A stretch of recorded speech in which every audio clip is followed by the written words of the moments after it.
ProWrestlingSheet.com.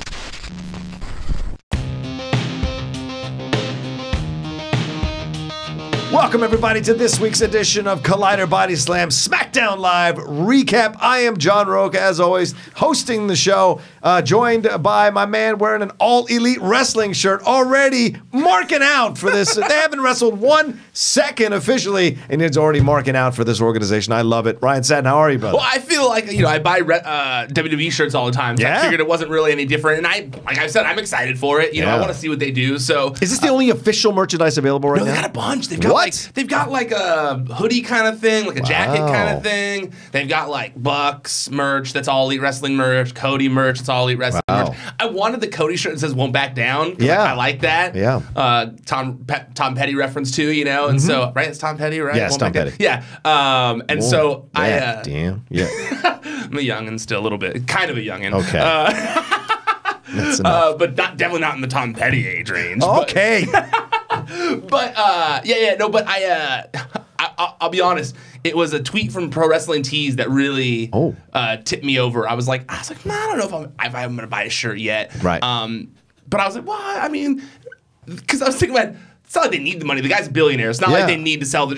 They need to sell the shirts, obviously, but it's not like in my I need to help them build the company. They've got the money to do that. Still, obviously, selling merch will help and stuff. But it was a tweet from Pro Wrestling Tees. They said, "Wouldn't you like to say that you bought a WWF shirt the first day it was announced?" And I was like, that's a good point. I would like to tell my grandkids, like, if, let's say, All Elite Wrestling were to last, it would be kind of cool to say, like, I was a supporter on day one. Wow, that's a marketing. That's smart marketing. I bought the shirt. Yeah. And then I emailed the guy at Pro Wrestling Tees, Bryan, and I said, that was a great tweet. Yeah. I was that's such good marketing. And he wrote me back and he was like, guess I know what I'm doing, don't I? Or something like that. But yeah, I mean, that was a great marketing tool because I instantly went and bought it. I was like, good point, Pro Wrestling Tees. Hey, Ryan, hook me up. I love it, too. All right. Also, send me a discount. Come on. At The Rocha Says. DM me. Come on, Ryan. I'm down. Also, for those of you who maybe don't follow all the Collider brands, we're recording this a little bit earlier than normal. There's a lot of heat in here. That just came out of Collider Live. We're recording right in the midst of all the heat. I should take my jacket off because it's so hot in this room from all the heat that went down. They ended early. Yeah, it was a whole thing. Hectic. It got crazy. And I wanted to come out of Heroes because Christian's like saying, he's been saying to me recently, like, if you want to come on Collider Live, man, just come tell me. I mean, you want to come on. And I'm like, well, I produced these shows at around the same time. He's like, well, look, there's a extra half an hour. Once you come out, just come jump in. And I heard all that. I'm like, man, I'm not jumping into this. I heard all the commotion and Makuga yelling outside in the office and unhappy, and I was like, well, I am going to be tuning into Collider Live right now. So I went and rewinded a little bit and then caught myself up. But I recommend you guys go check it out. Yeah. It got hectic in here. Yeah, I got crazy. Roxy and Josh going at each other. Sheridan trying to do his best to be funny. That's crazy. Go give some support to Roxy since garbage people, all the garbage people out there that Josh Makuga dissed. Make sure you guys let Roxy know that you're on her team here, not the other team. Give her some love. There you go. But let's get into SmackDown. Yeah, let's get into it. We can't, though. You've got to leave. You're wearing an All Elite Wrestling shirt. This is a WWE show. You can't be wearing that shirt in here. We start off, though, with Becky Lynch coming out of the limo, being confronted there. What's that name of that woman who was interviewing her? I was forgetting. I think it was Charlie. Wasn't it Charlie? No, I think it was Charlie. Was it Dasha? I think it was Dasha. Okay. So Dasha comes out and asks her, what her response is about Asuka, and you wanted to fight Asuka. Now what do you have to say? She's going to, I'm doing my talking in the ring. Then throws her keys at Dasha. And Dasha missed it. Didn't even catch it. And then she goes, nice catch. Which is the take they kept, because Becky, they shoot multiple takes of that. Becky had a nice smile on her face and walked on, and then you see Otis and New Day and his partner there. They're mixing up stuff in a blender, tuna, pancakes, eggs, with Michelle still on them. And then they move away the camera, so they must have replaced whatever was there. And then Otis drinks a little bit of it. He offers it to the New Day guys. They say no, but then Becky walks up, takes it, sips it, just as Xavier Woods rips off his jacket to show the man underneath to promote, because that's what they do there. And then everyone is like blown away by Becky doing that, and she walks off. First of all, great stuff. Yeah, great. I loved the key throw of just the cockiness of Becky just thinking like this person putting the microphone in her face is a valet. Love it. So funny. Such a good cocky move. Just hey, park it wherever, Right? And then if we love you enough, you'll get away with heel behavior as a face heel slash heel. You'll get away with it. The Rock would have done something like that. Absolutely. The Rock kicked the coach in the butt when he was doing a dance. So, I didn't think about it, but that was such a Rock-like move. It's totally a Rock move. Just like tossing his keys to the interviewer, like, move my car. That's not an Austin move. That's a Rock move. That was a Rock move. I didn't really think about it. That's definitely more of a Rock-like move. Yeah. I love the way they're using heavy machinery. I already said it on Raw, but this was another way. This was better than Raw. Both good, for in my me, opinion. it all worked. Yeah. But I liked. I think you and I both. I'm pretty sure you and I. If not, it was on Wrestling Sheet Radio. But I know it was discussed somewhere in this Wrestling Sheet Radio world that Vince was going to fall in love with Otis when he saw him too. When he really got his hands on Otis, that he was going to fall in love with him. And I feel like that's very evident so far that of the way he's used him in not just kind of like standing around in the back, but he's actually having him do funny things. Like you could tell he finds them entertaining. Yeah.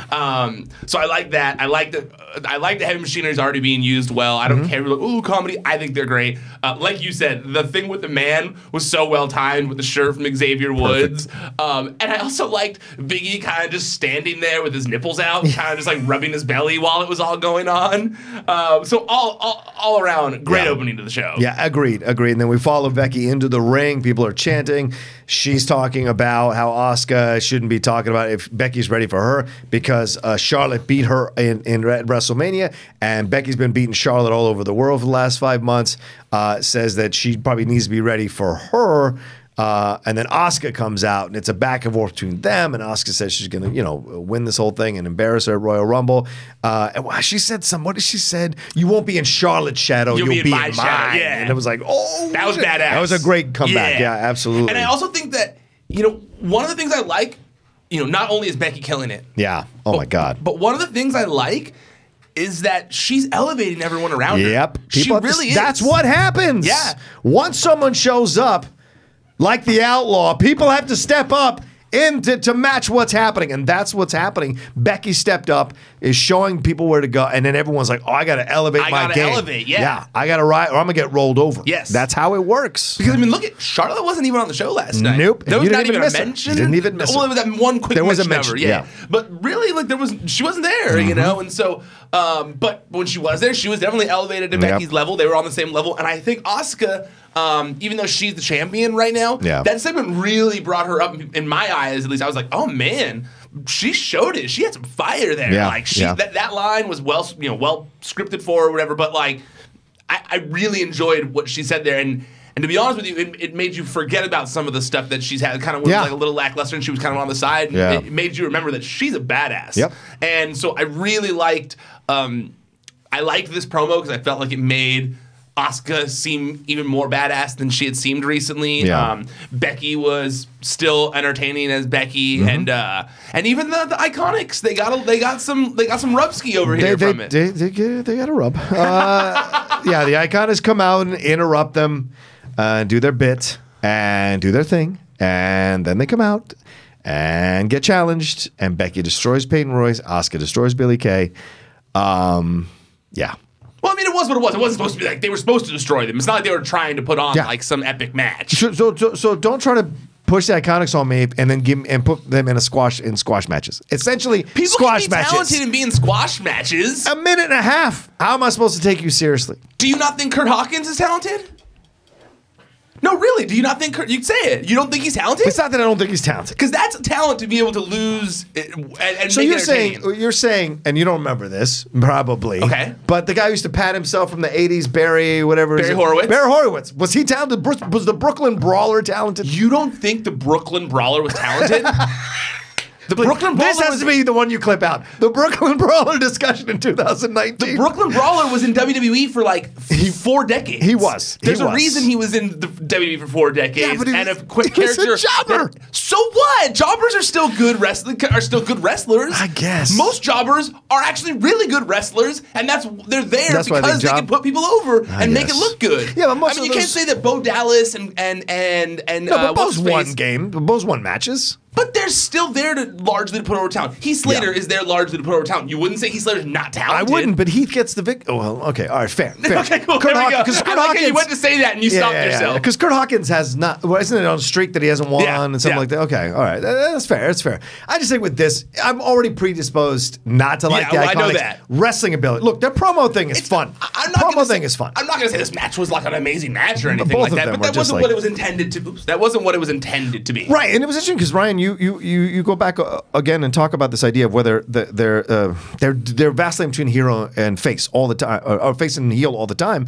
Asuka did the same thing. Yeah. Like Becky beats Peyton Royce, challenge. She actually verbally in English challenges one of them to step up. Peyton comes in, she beats Peyton cleanly and does the whole disarm bar, and then or disarm her, and then Asuka just jumps in the ring, starts yelling Japanese, which was awesome. Yeah, and then calls up and then runs and grabs Billie Kay and throws her into the ring. I don't know how that's a sanctioned match. I don't know. She didn't sign the contract or agree to it. No GM came out and said the match is happening. A bell just rang and it went home. But I was like, is anyone going to really disagree with Asuka when she's screaming angry Japanese at them? So. You're not going to. Yeah. She'll kick your face off if you do. That's right. The Empress of Tomorrow stuff. Don't mess. But yeah, because clearly they weren't ready for a match. They weren't ready for Asuka. No, I thought the same thing when I was watching it. I laughed at that. I was like, I don't think that's allowed, but okay, you know, go, a bell Asuka. As soon as a bell rings, go for it. I guess. Yeah. You know. But I did like the fact that it had her try the disarm her, and it didn't work. Yes, and she had to use her own Asuka lock to get the victory. So and then Becky sliding in to challenge her. So it was a overall great segment, and the Iconics served their purpose. I just don't think, I don't know. If you're trying to promote them getting squashed doesn't help promote them overall. So if that's what they're going to be, then great. I can put them in that context. They're going to be glorified jobbers. And that's okay. I look at them less as glorified jobbers as you describe them, and more so as like I look at them more so as like what was their name? It wasn't the Dirt Sheet, but it was when Miz and John Morrison were a tag team. Like young prospects who aren't necessarily seen as main event talent yet, or seen as like upper echelon talent, but they're grooming them. They're entertaining on the microphone, and they have ideas for them for the future. Like they want them there. They have ideas for them for the future. Yeah, sure. So they're pretty ladies. So that makes sense. They're giving them the experience. So I don't know. I'm not as hard on them for a one-minute I know match. You aren't, but you are hard on other people, and I want that clear. Not for matches. Come on, you're hard on some people. But for match-wise? No, I mean overall going on matches. Characters is different. Yeah, okay. Not on the wrestlers. See, and that's the difference between you and me. Like characters, I can forgive a little more. Yeah. But with wrestling, I get a little more like. See, for me, it's because the characters are the scripted part of things. Yeah. Like, so you think you've had time to work on it? Well, you've had time to work on wrestling matches. Not the same though. Like that's an impromptu thing that not impromptu. Sorry, but that's like an organic thing that happens in the ring. Mistakes happen. Things can happen. It's almost like ballet or dancing or ice skating or something like that. I know it's more athletic than that, but you know what I mean? Like it's like things can happen. Mistakes can happen. Organic things happen during wrestling matches that aren't always scripted. You're right. That's true. The character side of things, that is pre-planned by a group of people that write television. Right. So that's why I find it, that's why I prefer to critique a character versus someone's in-ring talent. Because one, I could never do what they did in the ring. So I hate telling someone who, I hate telling someone who I could never do what they do, what they're doing wrong. Because that's just how I look at it, right? Okay. That's just me. But the character-wise, I know I could write television. I maybe haven't been like a television writer. Everybody, I worked on TV. I've worked in television just my whole life. Yeah. I'm much more comfortable critiquing characters and such than someone's in-ring skill. Okay, fair enough. Fair enough. We're different in that way. I'm different than most wrestling fans in that way. That's cool. But I like that. But once again, I'm going to give them props with what the promo was great. Yeah. Very funny ending on the Iconic thing, pushing them being in the tag team match that's going to have an Elimination Chamber. I guess they're announcing that they're going to be in it. Did they say that? I must have. They announced they're in the match? They're going to win the Royal Rumble, they said. Then they're going to go on and be the tag team champions, blah, blah, blah. Okay. So I think they're going to be in the Evolution thing, maybe, or in the Elimination Chamber thing. So we'll see. I don't know. It didn't 100% say for sure. It wasn't clear 100%. Right. Okay, that's what I thought. That's what I thought. And they did their job, and there it was, and so we moved on to AJ Styles, doing a little, trying to imitate the promo that Daniel Bryan did from the merchandising table, but then Daniel Bryan in a hood sneaks in, beats him up right by the table, but then AJ gets the best of him and douses him in those chemicals that Bryan hates so much. Yeah, that was really funny. Two things. First, Do you think the hot dog thing was a play off of Trump getting all the fast food? Oh, wow. It didn't even occur to me. Because they had that tape. It didn't occur to me to watch it, but I saw someone brought it up on Twitter after the fact. Interesting. It's an account. I think it was Boss Moz that I follow. But okay. I mean, there were all those pictures all over Twitter of Trump standing there with a table full of hamburgers. I tweeted one, and I was like, this is just this says so much. You know what's funny? And I've tried so hard to stay away from political talk. Of course. For the first time in Trump's political runner, I was like, I think people are being a little too hard on Trump here. Well, it's the appearance of the thing, right? But if Vince brought you to his house and served you McDonald's, you'd be like, Vince. I'm just saying, if Obama had done the same thing, if Obama had done the exact same thing, let's say the government was shut down, Obama did the exact same thing. You're telling me all the articles wouldn't have been like, look at this red thing where Obama gave fast food to all these players. Yeah. It wouldn't have been like, that's fair. What an asshole. No, I think that's absolutely fair. Right? But why? Because context. And I get it. I understand the context. Because it'd be like he's down with the brothers who play on the team and blah blah blah. He's like he gets McDonald's. He loves McDonald's. He wants he's a real dude. Yeah, he's a real dude. Right. When Trump does it, it feels like clumsy. It feels like because he's never had McDonald's.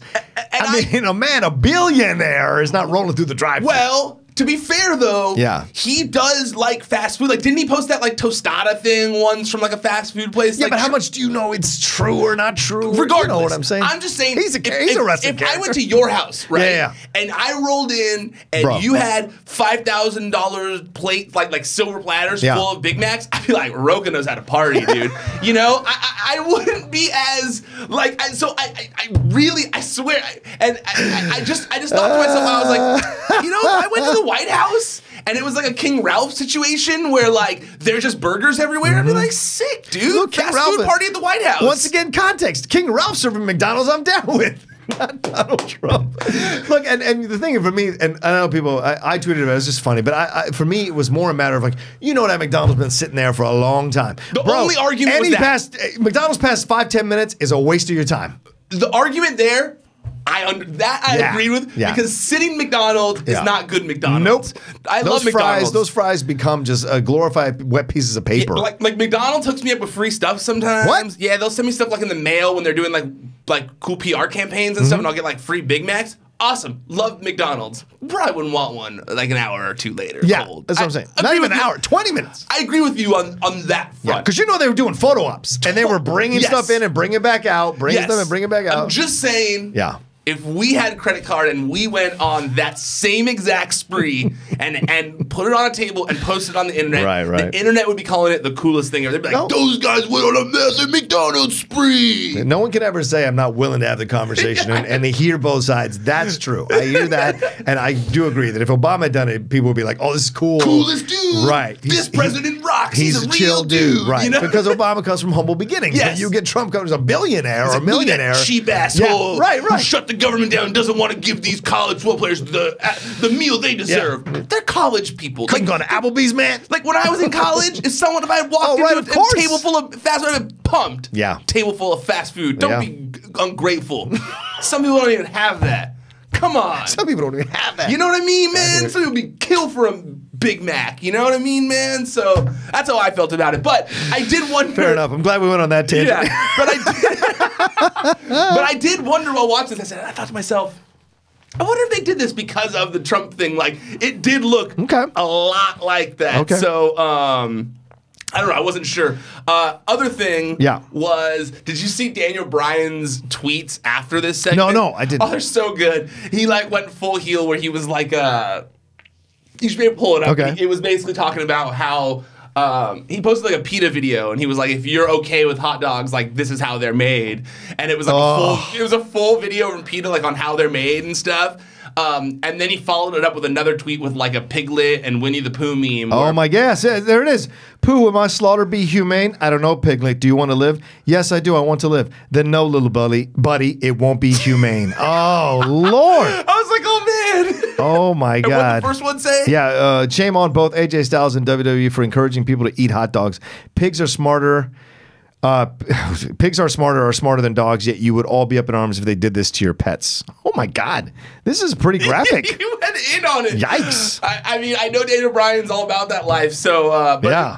I liked it. It was a very good heel move. I like when people, I like effective heels taking their effective heelish behavior to social media, and Daniel Bryan's doing a great job with that. Exactly. So yeah, I thought it was a good segment, good playoff last week, fun visual. I was a fan of it. All right, fair enough. All right, let's move on to the next thing, and that is Samoa Joe with Mustafa Ali. Samoa Joe destroying Mustafa Ali before the match even got a chance to get started, and Mustafa, to his credit, once again, taking those bumps like crazy off those ring posts. Really great stuff. And Samoa seamlessly working in these area of wrestlers that normally you wouldn't think Joe or a guy of his size would be in. He's doing great work here, man. Yeah, really good. I like this because it's a feud that, like, if they're going to feud. Yeah, I think they have to now. Money feud. Yeah, well, because sometimes like they do these things so that there's a lot of stuff happening for the Rumble. You know, so then like there's like a lot of animosity. Oh, I see. So that when they're going at each other in the Rumble. So that when they're in the ring at the same time, it's a thing or something like that. Sometimes I see it. Or like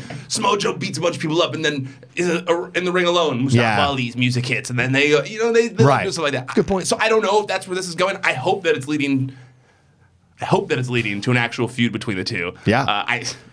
Me too. It's funny. These videos get posted on the Collider podcast page. And I do forget that I talk very fast sometimes. I get a little excited. I talk very fast. And since they get posted on the Collider podcast page, there's people there who are less familiar with me that are seeing the show for the first time.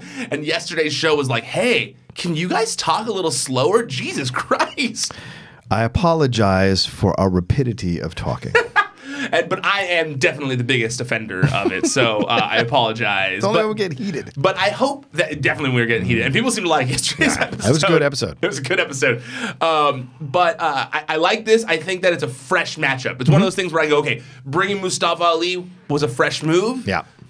Doing a feud with Joe, fresh move as well. Yep. I like it. I think that it's something we haven't seen. I'm super into it. I think that Joe is working at the best he's worked in his career right now.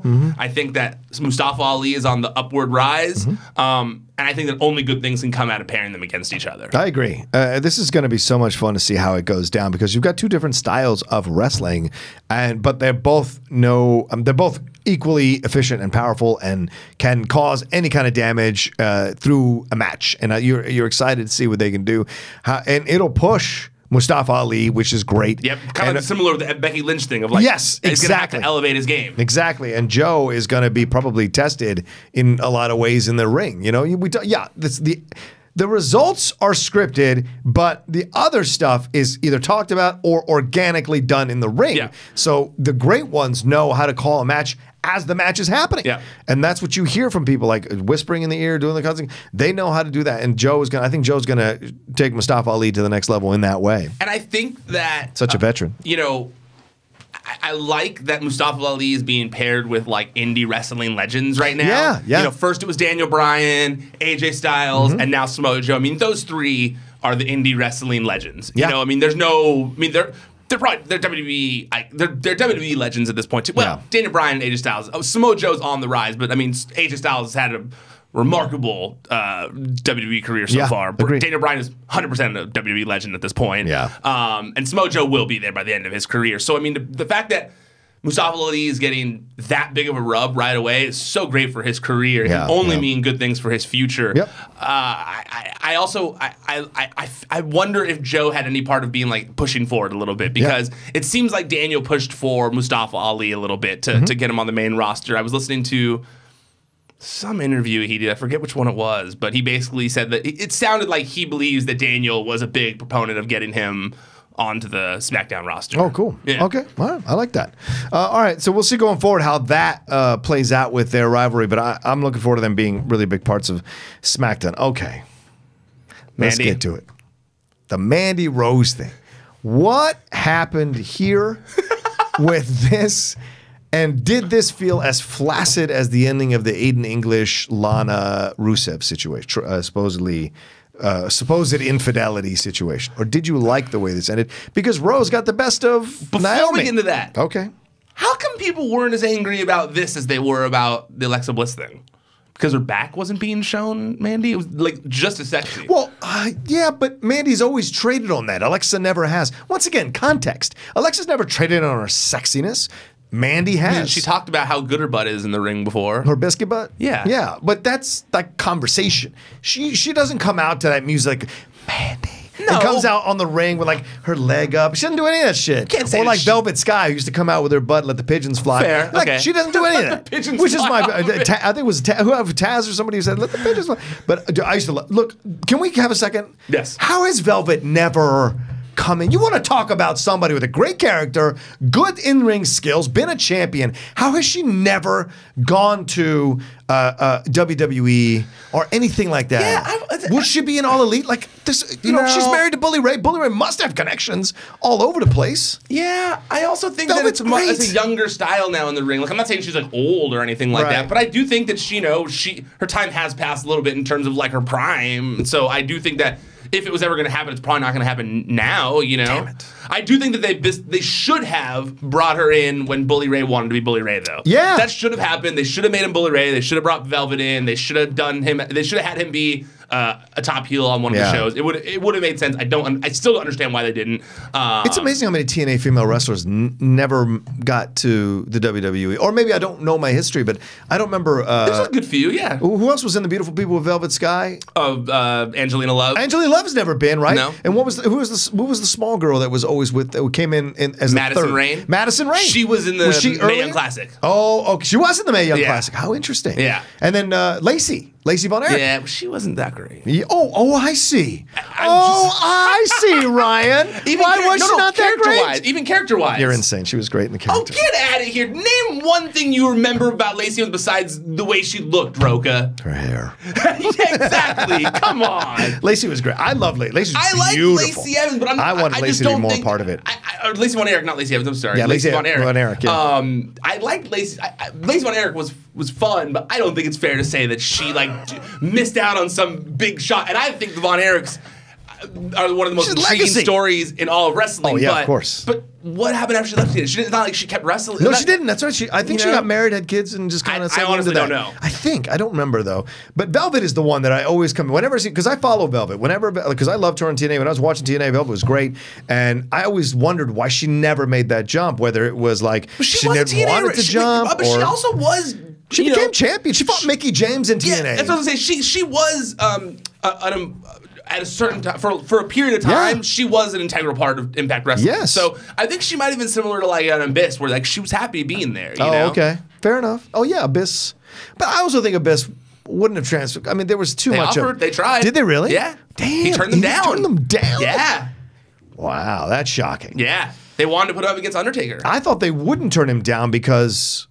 I thought they would turn him down because of the Mankind similarities and all that kind of jazz. He turned them down. How interesting. Yeah. All right, fair enough. Maybe there's some people that just don't want to go in that place. All right, but good to go. Kenny Omegas of the world. Yeah. Well, let's wait a few more weeks, I guess. But. All right, well, this whole segment, what did you think Mandy, of it? okay, yeah, so Mandy, let's get started. So we never actually got into Mandy. Okay, Mandy. Yeah. It's tough for me when you're supposed to switch your perspective of the wrestler's awareness of the camera. Mm-hmm. Oh, yeah, okay. That was one thing that as a producer, I don't think everyone struggles with it. I was talking this with my girlfriend last night, and she was like, well, not everyone has made television, so not everyone thinks that way. So, when they're ignoring the camera here that's in front of them, but freaking out about the camera there that popped out for 1 second, you're like, it creates, for me, as someone who thinks about camera angles and things of that nature, it does create this like confusing thing. You're like, well, why would you care about the paparazzi that jumped out? There's a camera in front of your face. Also, if we're supposed to believe that you might be cheating on your girlfriend or your wife right now, once again, there's a camera in front of you that you brought to the room. Yeah, that would have all the evidence. That would have all the evidence. What? And it's funny because I was in the midst of tweeting like, Jimmy Uso doesn't care about video camera in front of him, cares about photography of him.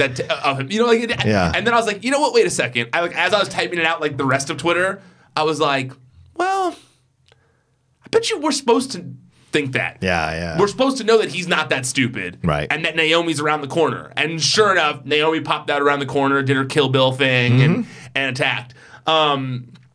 So I didn't dislike the segment. Okay. I actually, I laughed. I was entertained by it because it's just so absurd, and it was just like one of those things where it's like, okay, this is one of those things where you just have to be like, okay, I'm watching absurd television. I'm in. We'll see what happens. We're just gonna see what happens. Yeah, I'm laughing. Whatever. It's a beautiful woman, fun storyline. Right. Like these are soap opera things that I'm okay with.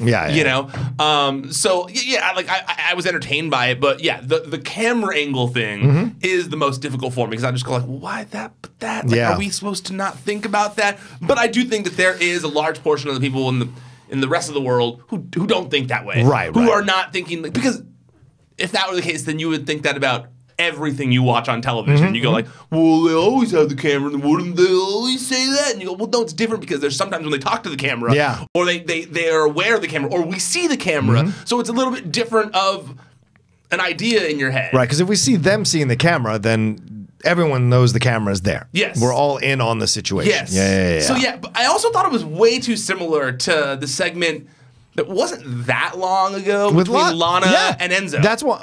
Right. Because it was like she invited Enzo over. Enzo came in, and then Rusev came in and beat Enzo, if I recall correctly. Right. She was seducing him, and then Rusev was there waiting for him. Yeah, that's right. Yep. So I thought it was a little too similar to that, especially when you.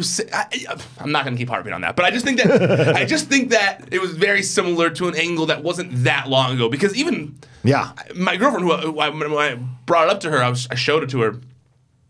She saw it on Twitter. Yeah. And she even said the same thing. She was like, isn't this kind of like that thing they did with Enzo a few years ago? And I was like, man, even my girlfriend, who's not like hardcore watcher of it, recognized that it looked exactly the same as that thing. So I think it was a little too similar to that. Yeah. But at the same time, like, I'm okay with them injecting a little bit of sexiness back into the show. Yeah, I don't think that's a bad thing. Okay. Like, I don't. And this picks up from the conversation from yesterday. Yeah, okay. This picks up from the conversation yesterday, but like, injecting sexiness a little bit back into the show isn't a problem. Like, I at least in my opinion. Like, I don't know. Well, I think this segment is different than Alexa's segment. I do.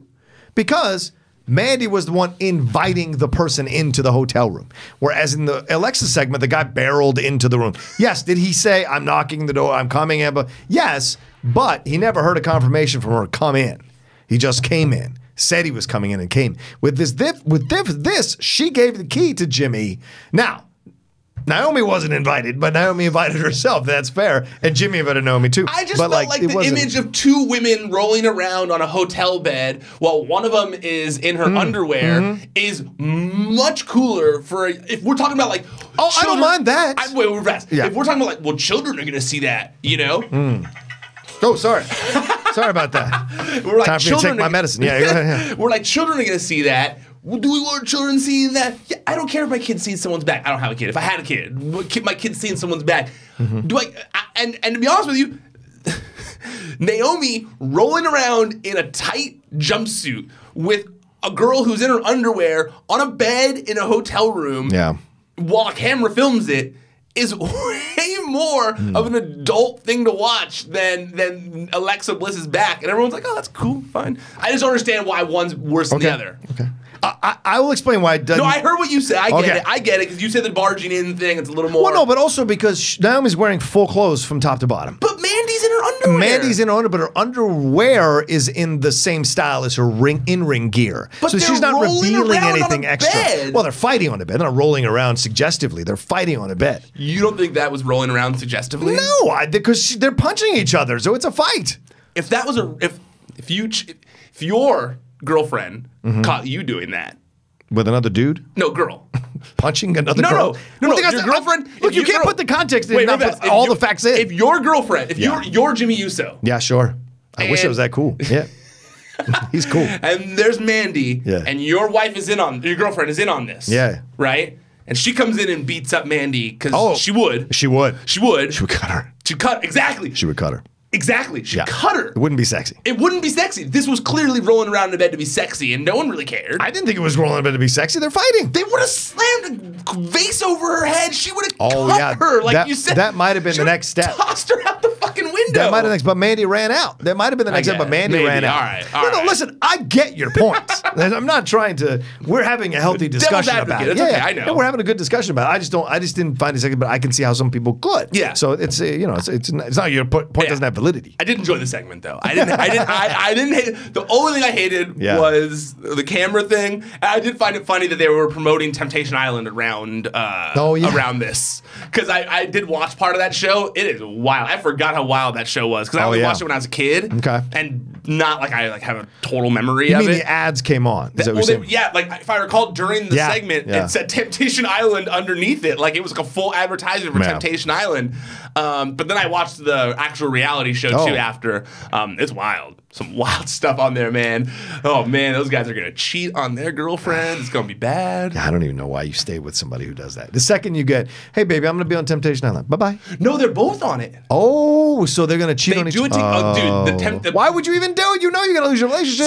So it's couples that are on the verge. Oh, on the verge of breaking up. Yeah, that don't know if they want to continue together or break up. And so they come there, I think it's like 4 couples or something like that. And then, so they come to the show, and then they get split up for a month. Okay. And when they get split up, the guys go into this house where it's a bunch of single women in the house. Okay. And the girls go into this house where it's a bunch of single guys in the house. Right. And they get a month to just like. So the whole point, though, is to try to hook up.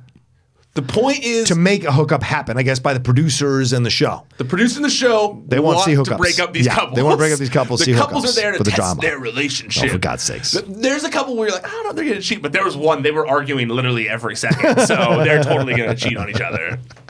It was the best. They were literally like supposed to be saying bye, and they're just arguing while saying bye to each other, and you're like, those people are going to cheat on each other. I've been in those relationships. They're the worst. They're the worst. They're the worst. I'm sure you guys have been too or watching. Like when you're in that, when you're either having sex or fighting, those are the worst relationships, and they do not last. You will not marry that person. Trust me. You will. It'll blow up in some situation. You're out, and you're out. All right, so we're done with that segment. Let's move. But real quick. Do you think this helps Jimmy in any way? Because it keeps him in the conversation, like as a singles guy. Because like his brother isn't coming along with him, and yes, they were there together on the photo shoot when he got the key. But his brother doesn't come along with him. So is this their way of kind of separating Jimmy a little bit to have his own little mini singles push? I don't know. Okay. Because they're great together as tag team. But I've also said on here many times that I think Jimmy could be a good singles talent. I was talking with someone last night. And I said the same thing because I was wondering, this would end perfect. And they actually, it was their idea. It's not, I'm not stealing their idea, but they said to me something along the lines of like, I like what you're saying. Yeah. But what if it ended with, this all ends with like Naomi rushing in once to like think she's actually catching Jimmy in bed, but it's been Jay who's been hooking up with Mandy this whole time, and Jay pairs up with Mandy, has the heel turn, and they go that direction.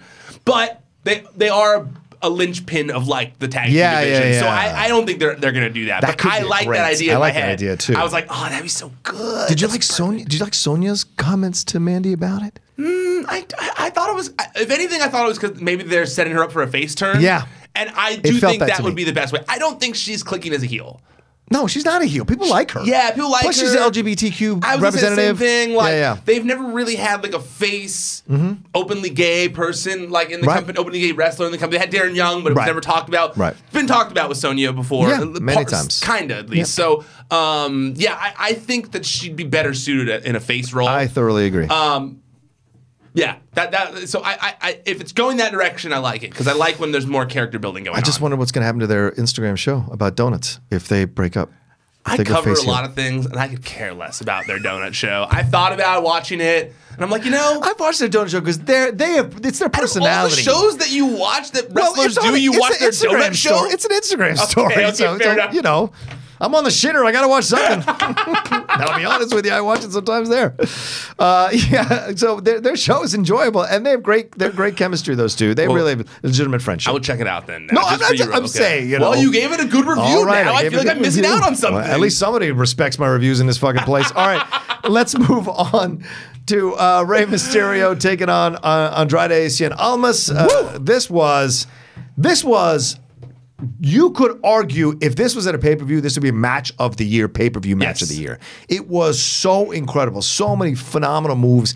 And this is what happens when they take the chains off two incredible wrestlers and let them wrestle their style fully and freely, man. It was so much back and forth, so many great moves. Corey Graves summed it up perfectly. They have counters for moves that I've never even seen before. So true. It's so fantastic. These two guys, like you said, taking the chains off of them, man, and letting them go is like a joy to watch. I mean, these two, you can always tell when someone's really motivated. Yeah. You can tell when a wrestler's like really motivated. You could tell here that Andrade was pumped to wrestle Rey. Yeah. And that Rey was pumped to wrestle Andrade. Yeah, like sure. that this guy is like, you know, the future, this guy could be the future of Mexican wrestling, you know? And so, so I think that both of them elevated their game. Yeah. You know, like we talked about, kind of talked this whole episode of people, you know, having to step up to the other person, and this was like a perfect example of that, of just like going out there and having an athletic match. Like I assumed they were gonna have 10-minute match at the most. They had like a full 20-minute match. Yeah, it was incredible. Commercials and big spots and building stuff. You know, building from a slow start to a heavy finish. You know. I even gave you a reason to want to see more after that, you know, because of the finish. I just think it was so expertly put together, and I think that it is insane when you think about the fact that Rey Mysterio is 44 years old. Yeah. Like, I feel like when I was younger and there were guys the same age, like Chris Jericho and Rey Mysterio at the top, you know, some of the guys who had already been at the top of the mountain, you know? And you see them there. They weren't doing maneuvers like Chris Jericho and Rey Mysterio do. Chris Jericho and Rey Mysterio are putting on the caliber of matches in 2019 at their age, or 18, whatever. It's insane, dude. Like, it is insane. You know, you kind of laughed at me when I said it earlier in the office when we were talking briefly, but, like, I honestly believe that Rey Mysterio and Chris Jericho should be considered, like, in the top 5 wrestlers of all time. Like, I wouldn't say that. I didn't laugh at you. I was more like shocked by that statement. Shocked by it. I'm not making fun of you, but surprised by it. And I just think it's because, like, when you put together, like, their matchography, when you look at, like, let's just say Rey Mysterio for now, because I think Chris Jericho should be in that conversation as well. Jesus, your damn pills, you got to take those pills. Sorry about that. Oh, it's okay. Go ahead. Yeah, go ahead. But when you look at, like, their list of matches, and you just look at, like, the caliber of work they've put on for the amount of time they've put it on. Look, I'm not saying they're ahead of Ric Flair. No, of course not. And I'm not saying like I guess I should say like the best in-ring wrestlers of all time. Like when it comes to the actual wrestling, like not necessarily like the most famous wrestlers of all time or the most, you know, the best characters of all time, which they are, I think, kind of, but especially with Chris Jericho. But I just, I look at them and I see a match like yesterday, and you go, and I say to myself, like, man, there's not a lot of wrestlers at 44 years old who have been wrestling as long as Rey Mysterio has. He's probably been wrestling, what, 3 decades, something like that.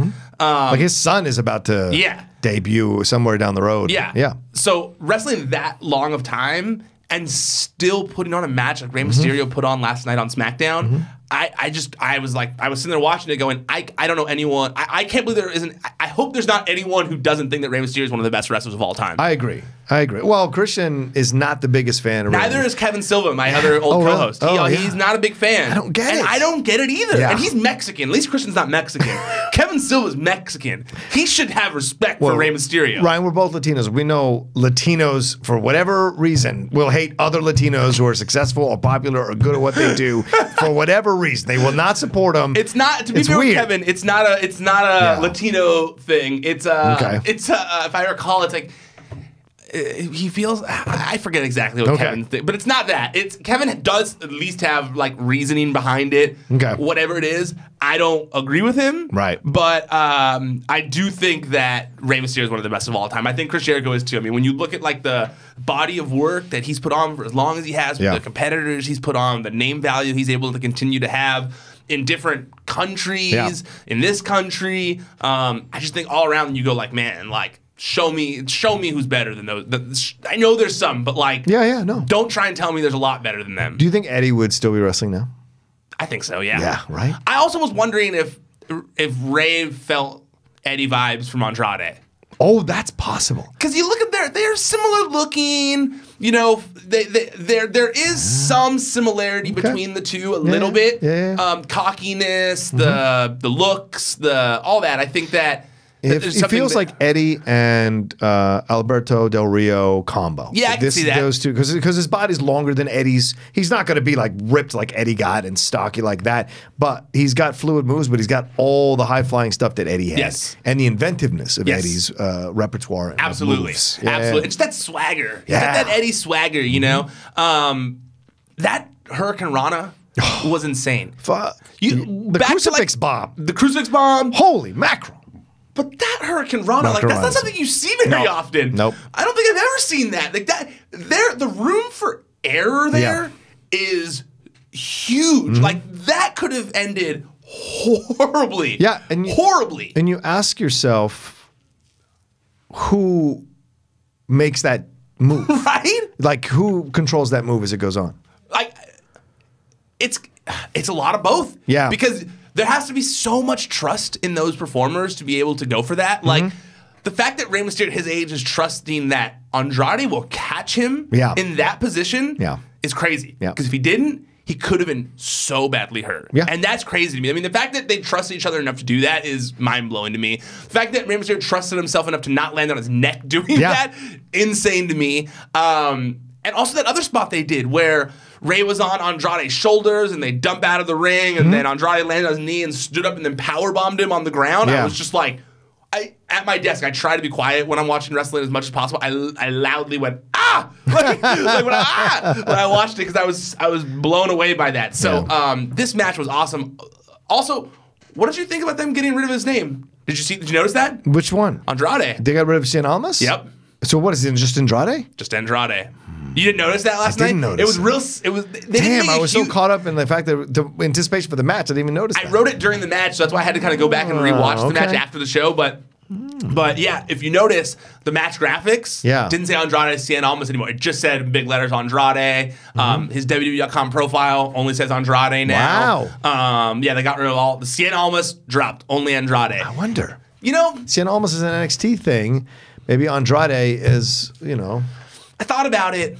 I honestly think it's the best decision. Okay. I don't think they went with the right name. Oh, okay. I think they You would have gone with Cien Almas instead? I would have gone with Cien Almas. I can definitely hear arguments for that because Cien Almas is a great name if you translate it in Spanish too, and the way it sounds, it's fantastic. Andrade is just kind of like bland. Yeah, and I wonder if they did Andrade to kind of reference Andre the Giant, like you in your mind. I didn't even think about that. Your mind just goes to that. Andrade. Like it's just a couple of letters, and so you wonder if maybe that was going to the thinking. I honestly think that it's too wordy. Yeah, okay. It's wordy. Andrade Cien Almas? Andrade Cien Almas is very wordy. Like even when I have to write it in headlines on the website, I hate it. I'm always like Andrade or like Almas. I'm like, oh fuck, that's sick. They're taking up a lot of space. They're all long words. Yeah, when your title can only be so long. That's what I mean. Like my headline can only be so long. You're like, Andrade Cien Almas says, just right there alone is long. Like, you know? So I'm like, man, or in the URL, like I'm trying to make the URL as short as possible. It's like Andrade Cien Almas this, that. Then I'm like, that's a long ass headline or URL or whatever. So I think in the long run's for the best. Personally, I would have went with Cien Almas, but I think it was the best call. Yeah, I agree. Okay, we'll see how it goes down. El Idolo is still there, though, right? El Idolo is. I'm sure that's like the name he's going to call himself. Okay, all right. Oh, because Zelina uses it all the time in the interviews. El Idolo Andrade. Does that sound weird? No, but I mean it's a nickname. It's not does that sound? How do you say like El Idolo Andrade? I guess. No. I mean, I just mean they would just call him El Idolo in the like with the Rock. They would go Brahma Bull. Like it's not the Brahma Bull Rock. Yeah, I guess you're right. But they could use it the Brahma Bull. Right. They could use it in like promos. Yeah, you're right. She could say that, or he could say that. She was great, by the way, last night. She was really told the story of the match on the outside really well, living and breathing to every move and everything like that. So I love how much Zelina is becoming the focus. Zelina deserves it. Absolutely. I also really like Rey Mysterio's Mohawk mask. Oh yeah. I don't think other people are as into it. But I think it's dope looking. On the heels of the Captain Marvel trailer, with that helmet she has that looks like a Mohawk helmet, it absolutely evokes that when you watch it. So I think it was the right time to pull it out. I think so too. I think it looks cool. It's a throwback to like I guess when he first started wrestling. Yep, that's what I thought too when I saw that. I was like, holy shit, I remember those. I like it. Yeah, I'm into it. Also, he has so much gear. It's crazy. I said this before, but every time he's got a new one every time. That's a lot of gear. It is. It's a lot of gear. It is. I'm trying to decide if I want to buy his new shirt or AJ's new shirt because they're both black with that green fluorescent green lettering on the front. I don't know if I've seen the Rey Mysterio one. Oh, it's the one he wears all the time with his mask on the front. If that's the case, and I haven't remembered it, I say AJ. Yeah. AJ shirt's cool. Okay. Or just get an All Elite Wrestling shirt. I don't know. Ryan, hook me up. All right. This was not free. I'm on it. Yeah, I know you. The last thing was Miz with Shane McMahon coming out. So now, after this segment, officially Miz and McMahon are together. I guess it worked. If you persist, and when someone says no, if you just keep coming after them, I guess, they eventually wear down and do whatever you want them to do and then help you win a singles match against Sheamus. Shane put Cesaro through that cake and all that jazz. So Shane put himself through the cake? Well, fair enough. He put himself through the cake. It's the dumbest cake kick I've ever seen. Why would you point the cake at yourself? Yeah. Like Miz, he kicked the cake into himself. Yeah. Why wouldn't you turn it the other way to kick the cake into someone's face? That's true. I was like, I get that visually it's gonna look better. Yeah. But I mean, yes, the cake will explode because he kicked it. Right. But it made no sense. He literally just got his suit dirty. Yeah, he did. That's all he did was get his nice clothes dirty. That's fair. I hated it. Hated everything about this segment. So the show was great, and then we had this segment. This should be on Raw. This is the bad. If this was on Raw, everyone would be roasting it. Because everyone loves SmackDown, no one's really talking about how terrible this Shane Miz storyline is and how unentertaining it is to watch. I just liked everything about this segment. And I think The Miz is the best. I love The Miz. He did a good job wrestling as a face. He does such a good job trying to get it over. Yeah, it's not that Miz isn't entertaining. It's just that this entire storyline makes zero sense to me. I was just about to come onto the side of the storyline after last week. And then, or the last couple of weeks rather. And then this happened and I was like, oh man, this is just, it makes no sense overall. And what are you setting up here? Does Shane really need to be part of the wrestling thing? Does Shane need to be a heel? Does he need to have the belts? Yeah. Wasn't he just warring with Daniel Bryan and with AJ and with all these guys about who should be running the show and blah, blah, blah? Like, he's been a face so long. Why is he going to go heel, right? What's this all about? What's it setting up? It's just weird. I really don't think that Shane is strong enough in character to help Miz turn face either. Like, I feel like Miz turned face last night. The way he wrestled was a face wrestling thing. But the fact that it wasn't like, but it wasn't that, like, that in your face. It was kind of like, well, I guess Miz is a face now. Yeah, it's a subtle shift. I don't like that. Like, that's such a weak way of, like, that's such a great, it's the gray area we complain about in reverse. Of a face acting like a heel. Yeah. So now we've got a heel acting like a face, and it's, I don't know, I don't know what it is. Everything about this Shane stuff, I can't stand it. I literally want to change the channel every time. Like, and I don't because I have to watch it, right. Like for work. But like, I just groan while watching it. I'm just like, what are we doing here? Like, this is what you want. You had the opportunity to do this long of a storyline with Daniel Bryan and The Miz. Yep. This should have been Daniel Bryan and The Miz. Yep. Why isn't it? You want Miz to be a face. You wanted Daniel Bryan to be a heel. You got it. Yeah. Why don't you just let us do that for months to lead to WrestleMania? If this is all to build to a WrestleMania match, why wouldn't you just done that with Daniel Bryan? That's what everyone wanted to see. It's a good point. The Daniel Bryan, Miz switching roles was a very interesting concept. If this is all just to switch Miz so that he can do that for WrestleMania, I don't think it was necessary. You easily could have just switched the two, and it would have been just fine. Because Miz is that strong. Or sorry, Daniel is strong enough as a heel. Miz is strong enough, could be strong enough as a face. Pointing out, hey, I tried to warn you all about Daniel Bryan for 10 years now, and you didn't listen to me. That's an easy way to turn him face instead of this confusing, daddy-issued, bad tag team, crown jewel related storyline that's convoluted, that isn't that interesting. All around, I'm just like, I can't stand it. To be fair, I just talked about how much I loved SmackDown for an hour. So let me be angry. I can't, and I know I did it last week too, but I think it's okay. I hate it. I hate it. I hate it. I don't think you're in the minority at all, too. A lot of people that I've seen online hate it. And didn't like it and thought it was a waste and thought it was a flaccid way to end a fantastic show. It was. Especially on the heels of that incredible match between Cien Almas. Just let that main event the show. Yeah, Mysterio. That should have been the main event. Why would Miz in his pants main event the show with that terrible cake kick? Yep. That was not going to be better than the two awesome wrestlers that you just had on. Yeah, exactly. Nothing. I don't know. Yeah, I hated it. Hated it. Hated it. Hated it. Hated it. I don't disagree with you at all. I thought it was a waste of time and ridiculous. And there must have been a million other ways to turn him face that didn't feel clumsy or awkward or weird, and then mess with the son of the owner of the company and have him kind of turn, because isn't he still the owner of SmackDown or the GM of SmackDown, something like that? He's involved in it, right? Because he made Paige step down. So we haven't seen her since. We haven't seen her since. We got a moment of bliss, but we haven't got anything with Paige. Stupid. Which will be interesting. And I wonder if this is done, though, because Paige is about to go on like press tours for her movie. It's possible. And speaking of which, I will be there for a screening tomorrow night. Oh, is that tomorrow night? Yeah, tomorrow night, 17th. I got invited. And I don't know if it's maybe through the show or whatever, but I got invited to come, so I'm going to go. Wrestling, Wrestling with Your Family, I think is what it's called. And so I'm going to see it tomorrow night. So if you follow me on Twitter, at The Rocha Says, I will do a review when the embargo goes up of the film if you're interested to see. Are you going to be doing that review on Collider? I have not been asked to. But you want to write one for the site then? Just write one instead of Twitter. Write one for the site. Hell yes. Yeah. Okay. If that's allowed, then I don't have to go. Kill two birds with one stone. Great. Okay. Great. Done and done. Perfect. That's how it works, ladies and gentlemen. That's how it works. All right, well, that's our Collider Body Slam SmackDown Live recap show. Bryan, where can people follow and look at all the stuff we do? ProWrestlingSheet.com is the website. At Wrestling Sheet on social media. YouTube.com/C/Wrestling Sheet. That's where you can find all the videos that we make. You can find the recaps that we do here. Wrestling Sheet Radio, where we discuss all the top stories of the week. Other fun videos that I put together. Any exclusive other kind of content that comes around. That's where it goes. That's where all the video content is. If you're watching on there, hello. Thank you for watching on there. Yes, I appreciate it. Hello.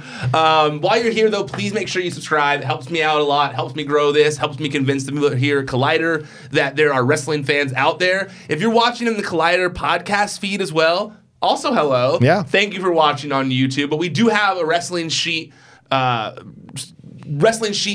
page itself. So go over there, subscribe, but make sure you guys like the videos. Make sure you guys comment. I read them all. Like I said, I saw all of you talking about how fast I talk. I saw all of you debating our opinions about the Alexa Bliss locker room segment during Raw. I'm sure it's going to be a similar conversation in the comments about the Mandy hotel room segment.